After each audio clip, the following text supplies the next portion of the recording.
Sa nasabing pagpupulong noong January 14, 2025, ay hinimok ni Pangulong BBM si Secretary Arbosa na ituon ang DOH mula sa paggamot patungo sa pag-iwas.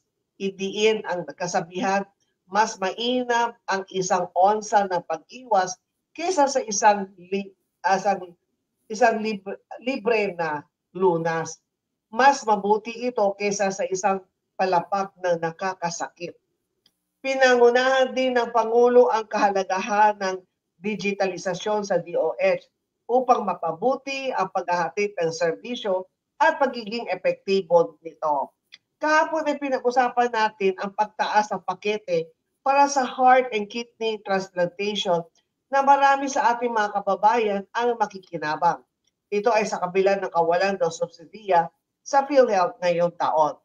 Ipagpatuloy natin ang pag-uusap tungkol lalo pa sa mahigit kumulang 9,000 na mga health condition ang itinaas ng PhilHealth. At kamustahin natin ang konsulta o ang konsultasyon sapat at tama. Makakasama natin si Mr. Raymond Acoba, Head of Public Affairs Unit ng PhilHealth NCR. Magandang umaga, Sir Raymond.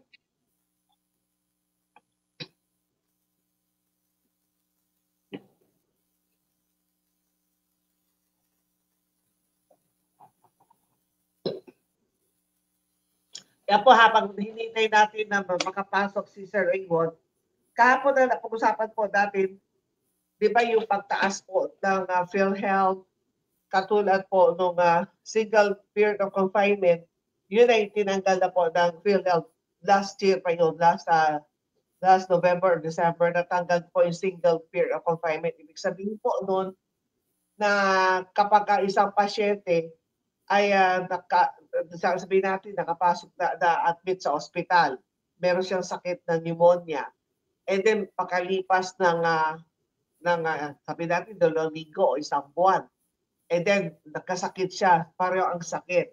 So dati-rati kailangan after 90 days bago siya makagagamit ng benepisyo, puro doon sa sakit kung ano yung dahilan ng pag-admit na-admit siya sa ospital. Pero ngayon, ito ay tinanggal po na ng PhilHealth. Itong single period of confinement. Kasi syempre, sino naman ang gusto magkasakit, di ba? So, single period of confinement natanggal na. And then sa mga naman sa itong angioplasty, kapag isang pasyente inatake sa puso, and then itinakbo sa ospital, so natural, ito ay pagka-atake, ay angiogram nila, titingnan nila kung ilan ang barado doon sa kanyang puso. So kapag nakita naman na kayang lagyan ng stent, so angioplasty ang tawag doon. So yung angioplasty, dati-dati, ang makukuhang benepisyo ay 30,000, wala po sa PhilHealth. Yun ang pwede i-deduct sa iyong hospital bill. Pero dahil po dito, itong angioplasty ay kasama po sa itinaas ng PhilHealth. So from 30,000 ay naging 523,000 na. So malaking tulong to talaga sa mga may sakit sa puso na walang kakayahan na magbayad. So ito ang isa sa pinakamagandang pakete, at ito po ay under case rate. Ibig sabihin ng case rate, ito hindi na kinakailangan ng pre-authorization. Once na ito ay inatake sa puso, itinakbo sa ospital, at nakita naman na ospital ng mga cardiologist na ito ay may barado, so ito ay agad-agad ay undergo ng angioplasty kung kakayanin ng puso na mag-angioplasty. Kasi kung iba naman, kung hindi naman siya ma-angioplasty, mapupunta naman siya sa bypass, yung open heart, yung cappage sa tinatawag natin. And then, kapag isang pasyente naman ay biglaan napasok sa emergency room, kasi dati-rati, kapag isang pasyente napasok sa emergency room, kapag hindi more than 24 hours, hindi mo rin magagamit ang iyong PhilHealth. Pero sa bagong dito sa ginawa ng PhilHealth, itong kapag napasok sa emergency room, na kahit hindi umabot ng 24 hours nandun sa ER at hindi naman kayo na-admit sa ospital, magagamit pa rin ninyo ang PhilHealth. Yan ang isa sa pinakamaganda na mga napag-aralan ng PhilHealth na ito sa emergency room, and then sa mga bata naman na nasa edad 1 to 15, kapag meron silang problema sa mata, pwede na sila pumunta sa optometrist, and then pwede na silang bigyan ng nung salamin na yung may grado pa. Pwede na silang magpatingin sa kanilang mga optometrist, at ito ay meron din makukuha ang benepisyo sa PhilHealth. So, ito ay lagi natin dito sa ating programang Health and Travel at Serbisyo Publiko. Yan, lagi natin sinasabi, kailan maging miyembro po kayo ng PhilHealth kasi maraming benepisyo. Ayan na, kasama na po natin si Sir Raymond Acoba. Magandang umaga po, Sir Raymond, at nakikita ko nasa biyahe ka pa. Yes, magandang umaga po, Dr. Hilda O. At magandang umaga rin po sa lahat po ng mga taga-pakinig po natin ngayong umagang ito. Yes po, sa kasalukuyan po, pupunta po kami sa PhilHealth, Local Health Insurance Office ng Makati. Tapos pupunta po ako kami sa PhilHealth Las Piñas, then later on sa PhilHealth Parañaque. Kasi ngayon, taon na to, Dr. Hilda, we plan na ma-accelerate po natin yung ating information dissemination sa mga members natin under the informal economy, tinatarget po talaga natin na lahat ng Filipino, particularly yung mga individually paying members natin na dapat makasama hindi lang sa PhilHealth but also sa konsulta program. So makikipag-meeting kami sa mga Market Vendors Association doon sa PhilHealth South, NCR South. Pero Sir Raymond, ang isa sa ang tinatanong nung nandun na yung PAPI, yung sa private hospital, na since wala pong, actually nasagot ito ni President Ledesma, na wala tayong subsidiya mula sa ating pamalaan. So ito hindi makakaproblema itong mga indirect contributor. The plus yung mga sa ating senior citizens, sa mga person with disability, tuloy-tuloy pa rin sila makakakuha ng benepisyo sa PhilHealth. Yes, yes po, tuloy-tuloy pa rin po yung ating benepisyo. We have adequate funds para po sagutin yung ating mga members kasama mga dependents. Meron po tayong sufficient fund para po mabigay po natin yung karapat-dapat. Oo, kasi dapat, kaya sabi sa panahon ngayon, lalo na lagi natin sinasabi na habang maaga pa, dapat alamin mo na kung meron kayong kasi kadalasan ang sakit, lalo na yung may mga nakakaroon ng cancer, ito wala talaga sintomas. Kaya kung tayo ay magpapakonsulta, which is pag-usapan naman natin itong konsulta na meron na tayo, na ito po ang napag-isipan ng PhilHealth na makaroon ng preventive measure. So itong konsulta, so far marami na po ba nagpa-accredit na maging konsulta facility? Dito po sa National Capital Region, dito po, actually more than we have more than 50% ng target natin, naabot po natin. Kasi dito sa kasama po yung Rizal, we are around 17 million yung population po natin. So kailangan po ng 800 consulta package providers para ma-cover lahat ng 17 million na yun. So sa ngayon po, umabot naman po tayo ng 450, but counting. Kasi marami pa po ang nagpapa-accredit bilang konsulta package providers. Hindi lang po sa publikong sektor, pero sa pribadong sektor din. They have already signified their interest and ongoing po yung kanilang accreditation. Opo. So, yung mga nakapag-rehistro na last year sa isang facility center, tapos saka lang yan napansin na medyo nalalayuan siya doon sa kung saan siya nakaregister. So, ngayon 2025, ibig sabihin pwede sila lumipat kung saan konsulta facility na mas convenient sa kanya.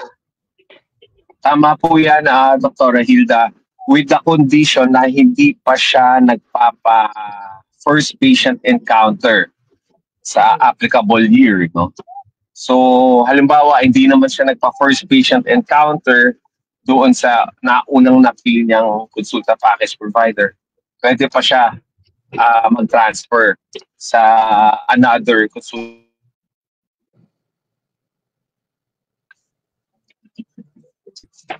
Yes po. At kung sakaling na, tapos kapag ang isang facility, kapag sila ay na-rehistro na, kasi may meron nagtatanong, which is pupuntahan kita kapag ikaw ay nasa opisina na, ang isang katanungan nila, kapag meron silang pasyente na kumbaga na-use na niya, yung how much pa yung 1,700?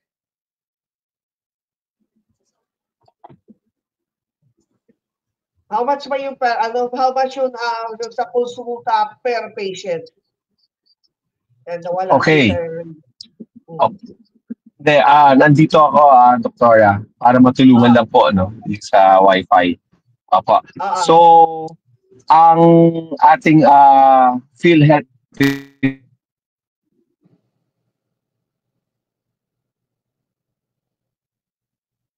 capitation 700 per individual. Pakiulit po dahil nawala po kayo. So, 1,700 per individual, regardless if you are a member. Opo, yung ating PhilHealth capitation. Yes. Yan. Yes, ang ating PhilHealth capitation fund, Doktora, is fixed at 1,700 per capita or per individual. And 1,700. Yes. Kapag and regardless if you're a member or dependent. And subalit, Doktora Hilda, you have mentioned earlier also, and napag-usapan din natin kahapon, that yung oral health service shall be included also sa konsulta program natin or konsulta package. So that's an additional na 1,000 pesos. Opo. Pag sa public konsulta package provider sila. So that capitation fund po, madadagdagan po yan for this year. May katanungan sila, kapag siyempre sabihin natin, yung isa sa either sa primary o kanyang asawa, na kumbaga nagamit na-consume niya yung buong 1,007. So, pwede ba niyang gamitin yung kung sino sa asawa nila na hindi nagamit? Pwede ba pagamit ng facility?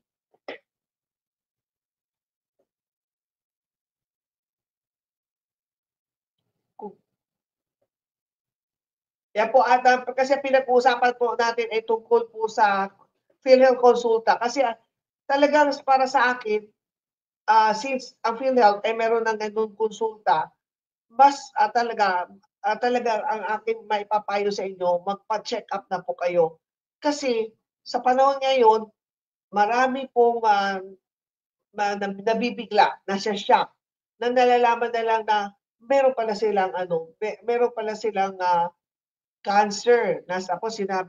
Pag sinabi ng nung doktor, sabi ko, Dok, gaano katagal na po ito, bakit wala siyang nararamdaman? Ganun talaga kapag ang cancer, meron isang akong kakilala na wala talaga siyang nararamdaman. Kaya lang, nung time nung inuubo sipon siya, feeling niya na parang mahina siya. So ang ginawa niya, nagpa-CBC test. So nung nagpa-CBC test siya, nung nakita na mababa ang kanyang hemoglobin. So akala naman natin mababa yung hemoglobin, ang unang na nasa isip, baka meron siyang dengue. So pagkakita nung sobrang baba ang kanyang hemoglobin, so itinakbo siya sa ospital. So pagpasok na emergency room, sinabi ng doktor, kailangan kaagad na masalinan ng dugo. So kung hindi pala siya inog-inog sipon, nanghihina dahil sa feeling niya siya ay na kumbaga dahil galing sila sa ibang bansa na sa barkada na lamigan, akala niya ito ay ordinary sipon ubo lamang. So pagpasok sa ER, so siya ay na blood transfused ng 2 bag kasi sobrang baba. So ngayon, siyempre kailangan malaman ng doktor, o bakit bumaba ang iyong dugo? Saan ba ang problema? Meron ka ba, for sure, meron niyang blood discharge, di ba? So, siyempre, ang unang gagawin, i-roll out natin. Kung meron siyang ulcer, kung may ulcer, may butas sa ulcer, siyempre, dudugo yon. And then, ang ginawa, endoscopy, colonoscopy. So, nung time nung na-colonoscopy, doon nakita na meron siyang malaking tumor doon sa kanyang colon rectal, doon sa may medyo malapit na sa dito sa palabas na. So, itong nung nakita to, so siyempre na-shock lahat na yun hindi inaasa kasi talagang wala siyang nararamdaman. Pero yun lately, yun siya constipated. Yun hirap siya magdumi.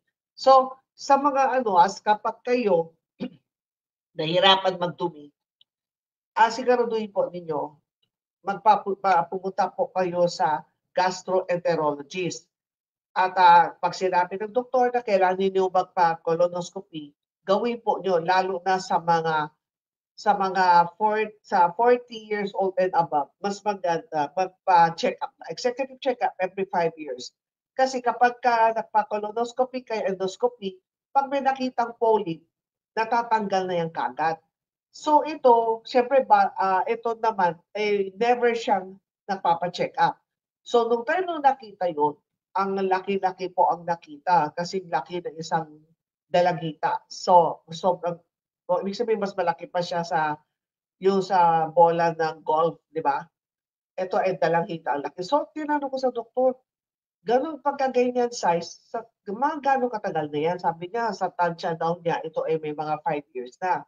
So sabi ko, bakit wala siya nararamdaman? Kaya lang, yung constipated. So, yan siya, nag-take siya ng mga para makapagdumi. Yun ang isang senyales. So yan, nandito na po si Sir Raymond. Sir Raymond, so yun ang tanong Yes, ko. Kapag ang isang pamilya, lahat sila ay registered sa konsulta, tapos meron kunwari sabihin natin 4, yung isa sakitin. So nagamit na niya lahat ng kung anong po pwede doon sa konsulta package. Sabihin natin si patient A nag-overuse. So yung asawa niya wala naman sakit, nagpakonsulta, wala naman. So pwede ba gamitin niya yung sa asawa niya o sa anak niya na wala naman sakit? Yan ang tanong ng facility. Okay. Actually, lahat po sila pwedeng magamit, no? Pero wala naman po talaga tayong policy na sinasabi na kung halimbawa, hindi po nagagamit ni patient B, C, D, si patient A lang nakagamit, dapat sa kanya pumunta.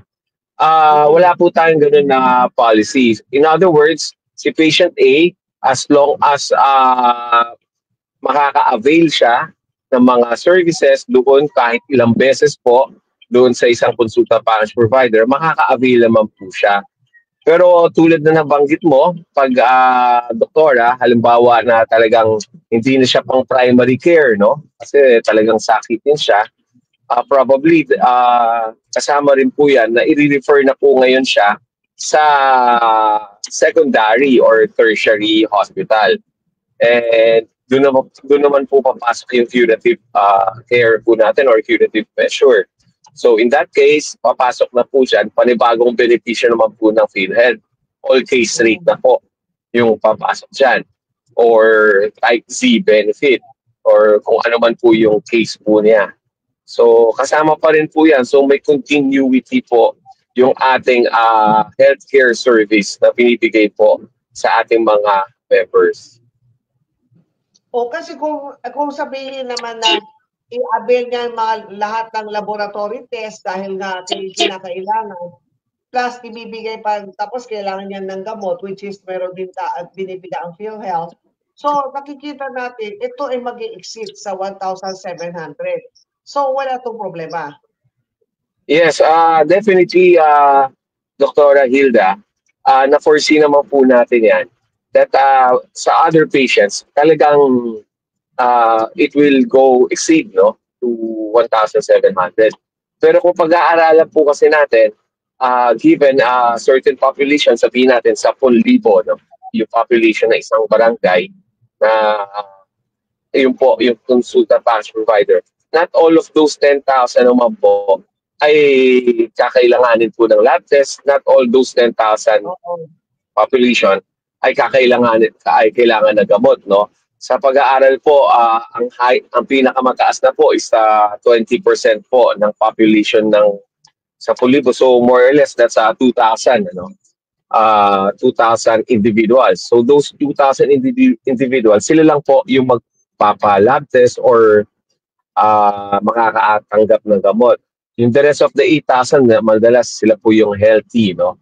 So yung 1,700 of that 8,000, ang makikinabang po, yung 2,000 po.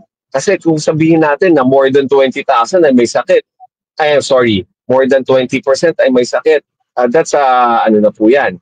That's alarming na. Probably meron na pong epidemic or pandemic po, no? Or outbreak na nangyayari dyan.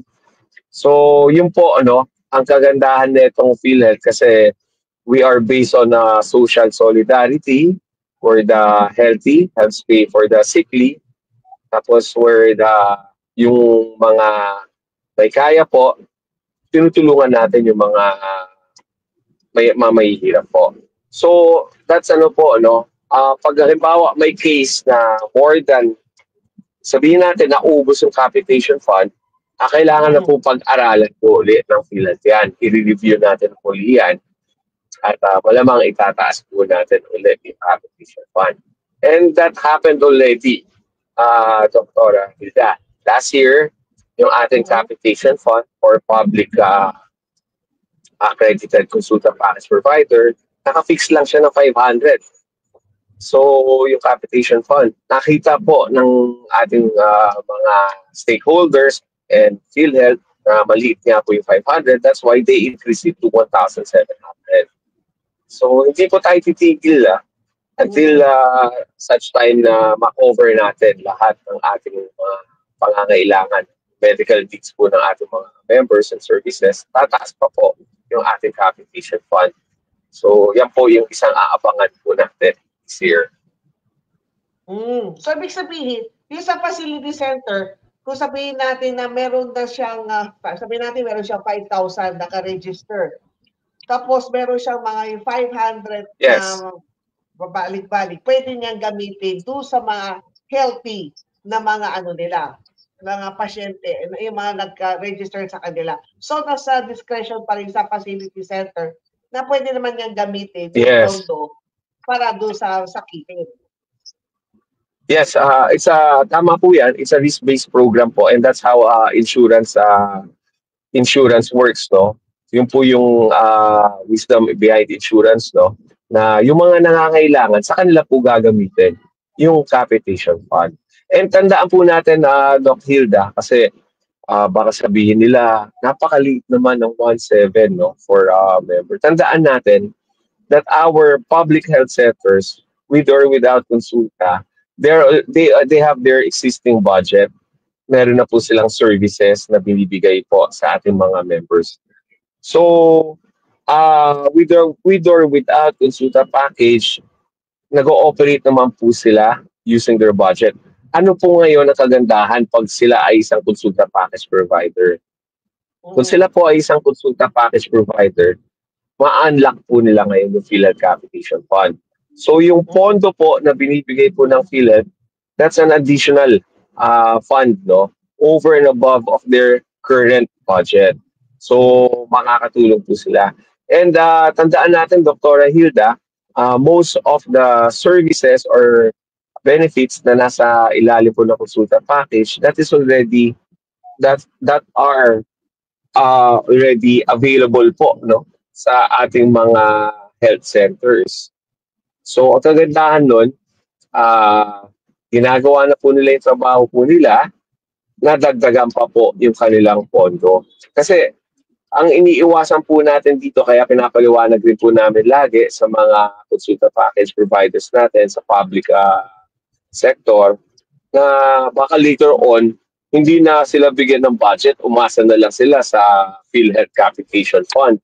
Hindi po gano'n, ano? That will defeat the purpose po ng ating PhilHealth Consulta program. Kasi ang gusto nga natin, madagdagan po ng healthcare services yung ating mga public health centers. So with the consulta package, madadagdagan yung pondo nila, madadagdagan din po yung servisyo nila at ma-improve pa nila yung kanilang mga facilities. Meron po bang epekto ang desisyon ng, let's say, ang pasyente, ang pinili niya doon sa public hospital, meron naman, tapos sabi daw niya, kapag sila pumunta sa private hospital, doon sa magpa-register, mas mabilis po daw ba mako-consume ang kanyang 1,007 compared ko sa public hospital, mas mura for sure. So, wala na ba epekto to kung mamimili sila between public or private? Definitely po, meron pong impact po yan, ano? May effect po yan. Kasi we all know na mas mataas po yung expenses when you go to a private private consultant package provider. And for that reason, we allow co-payment sa ating private health centers. Opo. So halimbawa, lumampas na ng 1,700, we allow up to 900 pesos na pwede po maningil yung ating private na consulta package provider. Opo. So yun po yung impact niyan. Opo. Sir Raymond, meron tayong katanungan kay Sir Dente. Doktora, bakit 9,600 lang ang discount nakuha ako sa PhilHealth, samantala ang kanyang bill daw ay umabot sa 700,000? Oh. Okay. Tapos ang sakit po niya ay ulcer. Okay.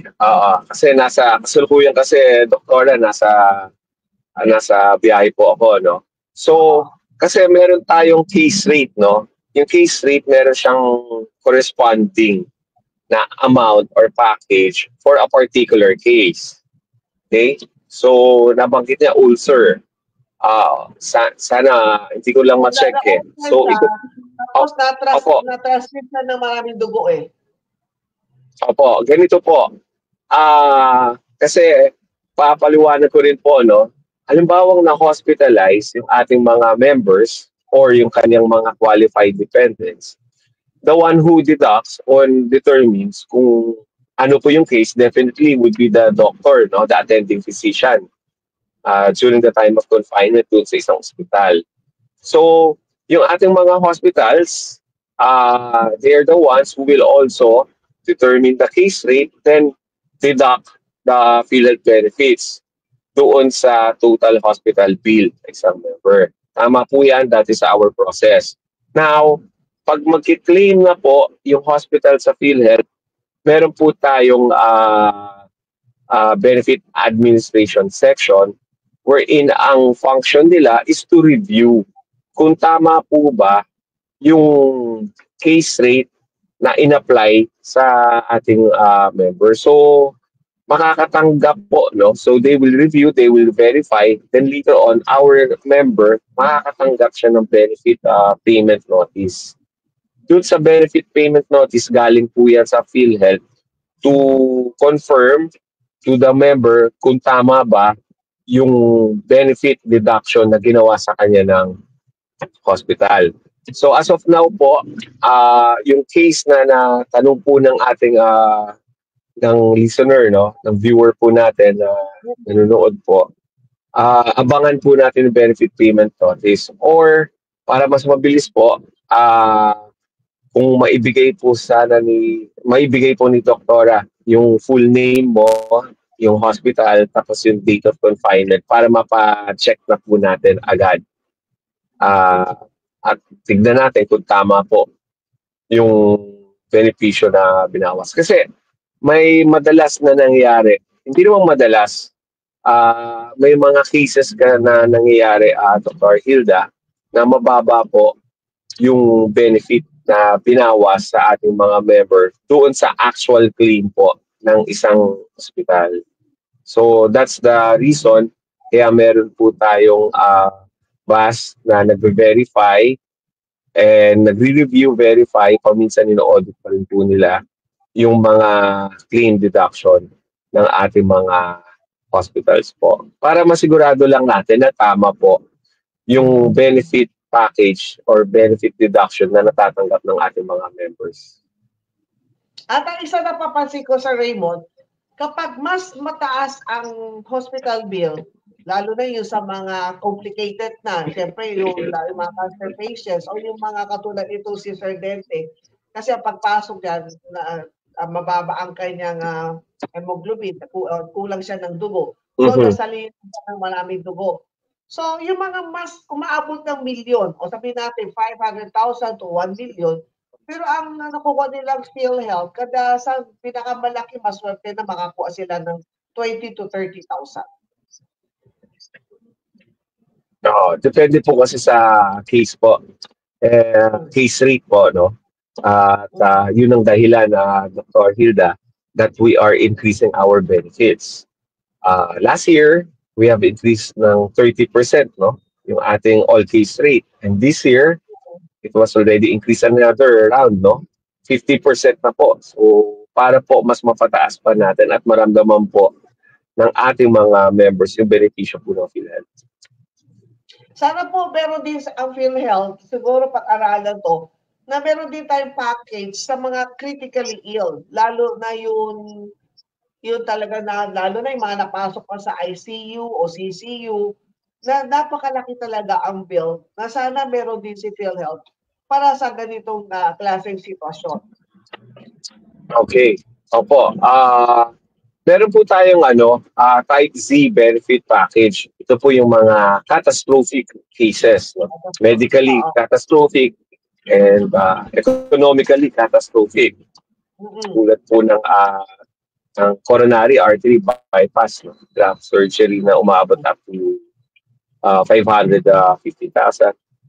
Kidney transplant, 600,000. Pero this year, umabot na up to 2 million yung ating cases. Ganun din po yung mga cancer cases natin. Breast cancer, maabot na po up to 2 million din po. So, sa ngayon po, pinag-aaralan pa rin po ng PhilHealth what are those cases that na pwede po pa natin ma-increase. Kasi alam nga po natin na napakalaki, no, ng expenses nito sa ating mga members. At balik tayo dito sa konsulta program ng PhilHealth. Okay. Ito ang consultation po ba ay maaari po ba teleconsultation o kailangan nila pumunta doon sa service provider? Okay.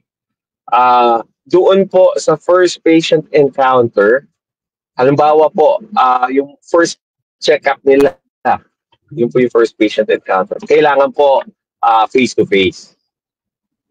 Pero dun po sa follow-up, yung pwede na po natin i-allow din po yung teleconsultation. Opo. Dun lang po talaga. Opo. Basta strict lang po sa PhilHealth doon sa first patient encounter. Kailangan face-to-face po.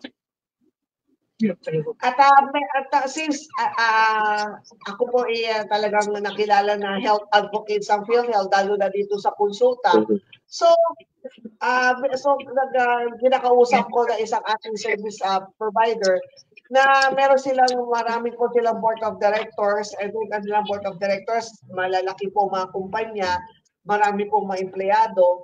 So si ating service provider, pwede na po ba pumunta doon sa on-site, kung saan ng factory or yung pharmaceutical ba o anuman, na doon na sila sa on-site na kukuha ng ipaparegister lahat ng kanilang manggagawa. Tama po yan, ano? Because we leave the discretion to our consulta package providers, their strategies on as to how to register their consulta beneficiaries and all. One example of that is the city of Manila, saan pumunta po kami sa palengke, no? Sa Araki Market po, no? Meron po silang mobile mobile laboratory bus. So instead of the market vendors visiting the health center, it's the other way around. The health center visits the market vendors. So on the spot, nire-register nila yung kanilang mga market vendors, and on the spot also, upon assessment by the doctor kung kailangan ng lab test, pwede na sila magpa-lab test. Opo. So maganda po strategiya po yan. At kasi alam naman po natin na yung mga workers po natin talagang busy, they have to work, no? So para hindi po maabala yung pagtatrabaho, maganda din na yung consulta package provider na consulta beneficiaries. At ito naman, isang tanong naman nila, meron po ba ang PhilHealth isang chart na ito siguro yung sa mga case rate, paano daw nila nalalaman kung tama po ba ang yung dinededuct sa kanilang bill? Kasi ito ay nakadepende pa rin sa kung ano ilalagay, isusulat ng doktor, di ba? Kung ano diagnosis nila, Yes. final diagnosis. So, paano daw malalaman ng isang pasyente kung tama ang nakalagay? Kaya sabi nga si Sir Dente, na 700,000 ang kanyang bill, pero 9,600 lang daw ang nakaltas sa kanyang bill. So, paano saan daw sila titingin para malaman nila, tama kaya tama ba itong sakit ko? Tama po ba itong kaltas sa akin? Okay. Tama po, ano? You can check on our PhilHealth case rates sa ating PhilHealth website. Nandun po yung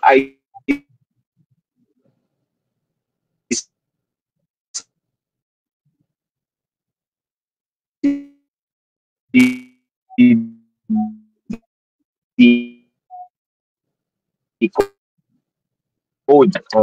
So, maliban doon, pwede rin pong meron tayong app, PhilHealth ACR or PhilHealth All Case Rates. Lagayin niya lang din po kung ano po yung case na finding ni doctor.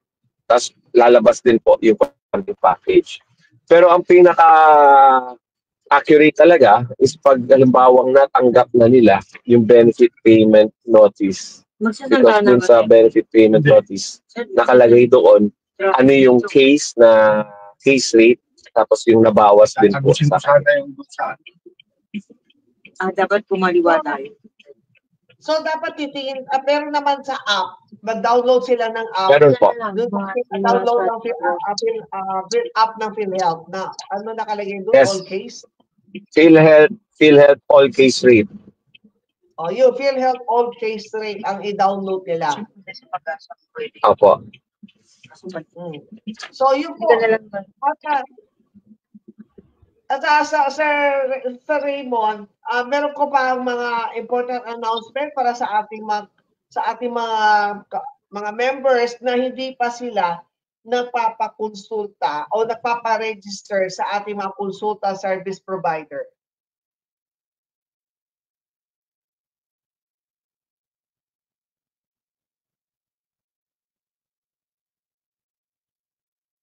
Yan po, medyo mahina ang wifi kasi mobile po si Sir Raymond. So, itong konsulta, napaka-importante po to. So, mas maganda na talaga preventive. Kaya pagka kayo ay inuubo, punta na kayo kagad, magpakonsulta na kayo. At yung konsulta, wala pong bayad yan, libre yan, walang consultation fee kasi yung sa konsulta, konsulta program, kasama na po ang consultation sa doktor. Dahil pagka nakita ng doktor na kayo ay may sakit, bibigyan kanila ng libreng gamot. Libreng consultation, libreng gamot, at kung sakali naman na kailangan po ninyo magpa-chest x-ray, kasama din po yan, libre din po ang chest x-ray. So marami pong magagandang programa dito po sa itong programa ng PhilHealth Konsulta. Napakaganda po, preventive to. Huwag po ninyo hintayin na lumala yung sakit. Habang maaga, mas mabilis gamutin. At kapag pinalala ninyo, natural, papasok na kayo sa case rate. And then, una-una talaga, hindi naman syempre ang case rate, di man lahat sagot ang PhilHealth. So, plus, mas mahirapan pa kayo kung let's say, kung too late na kayo kayo ay biglang napasok sa ospital, katulad po ni Sir Dente, na ano yun, kumbaga meron siyang sa ulcer niya, so maraming blood discharge, so siya ay nanghina at itinakbo talaga siya sa emergency room. So ito ay dahil dati hindi siya nagpakonsulta. Hindi pa niya alam itong konsulta program ng PhilHealth. So sa lahat po ng mga hindi pa po nagpa-rehistro sa PhilHealth Konsulta, magpa-register na po kayo. Hindi lang ikaw, kasama po. Kasi ang PhilHealth, kahit isang tao lang magbabayad, pero kasama ang iyong asawa, kasama pa yung mga anak na below 21 years old. Isang contribution, pero buong pamilya. Kabasa kung yung mga anak po ninyo ay below 21. Maraming po magagandang packages ang PhilHealth at patuloy na nila pinag-aaralan pa kung ano po ba ang kanila idadagdag. So, ayan po, ang nakasama po natin kanina ay si Mr. Raymond Acoba. Siya po ang Head of Public Affairs Unit ng PhilHealth NCR. Kaya kung meron po kayo mga katanungan ang gustong linawin ng mga bagay-bagay, huwag kayong mag-atubili, magpadala ng mensahe sa ating mga social media accounts at asahan po na ipaparating natin ito sa kanila. At samantala, ang oras sa buong kapuluan ng Pilipinas ay ganap ng 9:17 ng umaga, Kautem Saksit Hutsaki. Sa pagbabalik ng health and travel at serbisyo publiko, papasadahan naman natin ang mga headlines na mga mahalagang balita na dapat ninyong malaman ngayong araw ng Martes. Sa Back to DWBL Studio,